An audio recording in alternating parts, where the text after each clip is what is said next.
The airport was buzzing with life. Announcements droned over the loudspeakers. Luggage wheels clattered against the polished floors, and the steady hum of conversation filled the air. Business travelers in crisp suits tapped away on their laptops. Parents wrangled hyperactive children, and tourists, fresh from their adventures, scrolled through their phones, lost in their own little worlds.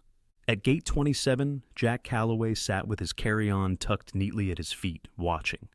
He wasn't in a rush. Years of military service had ingrained patience into his very being. A retired Marine Force recon officer, Jack had spent decades in high-stakes environments, from the deserts of the Middle East to the jungles of South America. His body had long since adapted to staying still. But his mind? His mind was always scanning, analyzing, calculating. He took a slow sip of his black coffee, his eyes lazily moving across the sea of travelers. Most people looked ordinary, anxious about their flights, frustrated by delays, tired from long layovers. But then, something shifted, a ripple in the usual airport rhythm. A man, late 30s, medium build, dark hoodie, was acting strangely near the security checkpoint. Unlike the other travelers who fidgeted with their boarding passes or checked their watches, this man's focus was elsewhere. He kept glancing around, not in the way lost passengers did, searching for signs or a gate number, but in a way that sent a prickle of unease down Jack's spine. The man's fingers tapped an erratic rhythm on the handle of his backpack. His posture was stiff, shoulders squared, yet his feet were positioned like he was ready to run at any second. Jack felt his instincts flare. He had seen this behavior before. Not here, not in an airport, but overseas. Years ago, on a mission in Iraq, a young man had walked into a crowded market looking just like this. Agitated, scanning, waiting. Minutes later, a suicide vest detonated, leaving devastation in its wake. Jack set his coffee down slowly. He wasn't the type to jump to conclusions, but he also wasn't the type to ignore a gut feeling. He adjusted in his seat slightly, angling his body to keep the man in view without drawing attention. Then, something else caught his eye. Near the baggage claim, another man, different build but the same nervous energy, stood alone, shifting his weight from foot to foot. His eyes darted around, locking onto the first man for just a second, just long enough to confirm something. Jack's pulse spiked. This wasn't just one nervous traveler, it was two. And if there was one thing Jack knew from his years in the field, when two people are acting suspiciously in sync, something bad is about to happen. He exhaled, his mind already formulating a plan. Something was off. And if Jack Calloway was right, lives were on the line. Jack Calloway was no stranger to danger, and his instincts had never failed him. His pulse remained steady, but his mind sharpened like a blade. The two men weren't together, at least not physically. But their movements were coordinated, one stationed near security, the other near baggage claim. A classic setup. Jack stood casually, stretching as if shaking off stiffness from waiting too long.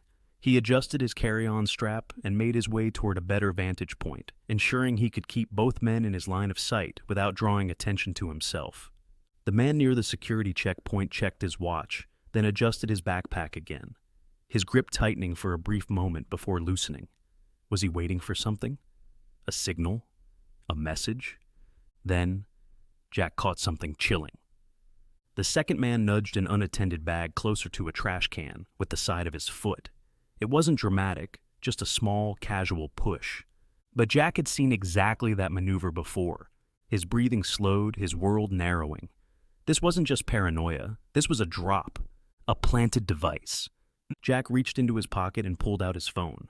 He didn't want to alert the men that he was onto them, so instead of dialing security, he opened his camera and discreetly recorded. His hands remained steady as he zoomed in, capturing the first man tapping his fingers on the backpack strap, shifting his weight from side to side. Then he panned to the second man, now standing several feet away from the bag, pretending to check departure screens. Jack switched to his messaging app and fired off a text to an old contact, Dan Rains, a TSA supervisor and former Army buddy. Jack, something's not right. Possible coordinated drop at baggage claim. 2 suspects. Sending video. He attached the footage and hit send. A response came almost instantly. Dan, where are you? Jack typed back. Near gate 27. One suspect by security, one near baggage claim. Unattended bag just planted near trash bin. I need eyes on this now. A long pause, then, Dan, stay put. We're moving in. Jack pocketed his phone but didn't move away. He was still in observation mode. If the men were about to make a move, he needed to be ready. Then it happened. The man at security walked away without his bag. That was it. That was confirmation. Jack immediately turned, heading straight for the nearest uniformed officer. This couldn't wait any longer. "Hey," Jack said, keeping his voice calm but firm. "There's an unattended bag near the trash bin by baggage claim. A man just left it there." The officer barely glanced at him. "Sir, we handle lost luggage all the time."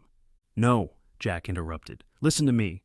I've been in counterintelligence for 20 years. That wasn't lost luggage. It was placed there. I have video footage and I sent it to TSA already. You need to lock down this area right now." Something in Jack's tone made the officer hesitate. But before he could respond, a voice crackled over his radio. "Code red at baggage claim. All units respond immediately." The officer's demeanor shifted instantly. He pressed his earpiece, nodded, and turned toward Jack. "Sir, I need you to step back." Jack didn't argue. He had done what he needed to do. The airport erupted into controlled chaos. TSA agents stormed the area, passengers were ushered away, and security personnel swarmed the baggage claim section. Over the intercom, an announcement was made. "Attention, all travelers, please follow the instructions of airport personnel. This is a precautionary security measure." Jack moved back, but his eyes were locked on the two men. The first suspect was still walking, trying to blend in, heading toward an exit. The second? He had frozen in place. His eyes darted toward the unattended bag, as if realizing something had gone wrong. Then, he reached into his pocket. Jack saw the movement before anyone else did. A thumb hovering over a cell phone screen. Remote detonation. Jack didn't think, he acted. In 3 powerful strides, he was on the man, tackling him to the ground just as he lifted his phone. It clattered onto the tile, sliding several feet away. Jack wrenched the suspect's arms behind his back, pinning him down as bystanders screamed. "Get off me!" the man shouted, struggling, but Jack pressed his knee into his back, keeping him locked down. "Stay down," Jack growled, voice low and controlled. TSA agents arrived within seconds, swarming the scene. The second man was immediately detained, and before he could reach for his phone again, an agent secured it in a specialized containment bag, just in case it was still a trigger. Jack turned toward the first suspect, but it was already too late. He had vanished into the crowd. But it didn't matter. The bomb squad had already isolated the bag. Within minutes, it was confirmed. There was an active explosive inside. Jack let out a slow breath. This could have been catastrophic. And it wasn't over yet. The first suspect was still out there. Jack stood amid the chaos, his breathing steady despite the adrenaline coursing through his veins. The second suspect was pinned, TSA agents securing him in handcuffs. But the first man, the one who left the backpack, was gone. Jack knew he had seconds, not minutes. Scanning the terminal, he spotted movement near the side exit. A man in a dark hoodie, walking briskly, but not running, not drawing attention, trying to disappear. Jack didn't wait for security to react. He took off, weaving through confused travelers, his focus locked onto the target. "Stop!" Jack bellowed, his voice cutting through the airport noise like a gunshot. The suspect turned, eyes wide with panic. That moment of hesitation was all Jack needed. He lunged. The man tried to push past a family, using the chaos as cover, but Jack grabbed his arm, twisting it back with trained precision. The suspect yelped in pain, dropping a second cell phone, a burner. Before he could recover, TSA agents were on him. A uniformed officer pinned him to the ground while another retrieved the discarded phone. Jack stepped back, chest heaving. He had done his part. "Nice work, Calloway," came a familiar voice. Jack turned to see Dan Rains, his old army buddy, now in charge of airport security. Dan was out of breath, his radio buzzing with incoming reports. "You always did have a habit of being in the wrong place at the right time," Dan added, nodding at the 2 detained suspects. Jack gave a small, tired smirk. "Still saving your ass after all these years, huh?" Dan chuckled, shaking his head. "More than you know." The aftermath. Within the next hour, bomb squads confirmed that the bag contained an active explosive device. If it had gone off in the crowded terminal, hundreds of lives would have been lost. The two suspects were identified as part of a larger network, attempting coordinated attacks at multiple airports. Thanks to Jack's quick action, the authorities were able to track down other operatives before they could strike. The news broke quickly. By the time Jack was sitting in an airport security office, drinking a fresh cup of coffee, his name was already making headlines. Ex-Marine prevents terror attack at major airport. Dan scrolled through his phone, shaking his head. You realize you're about to be all over the news, right? People love a hero story.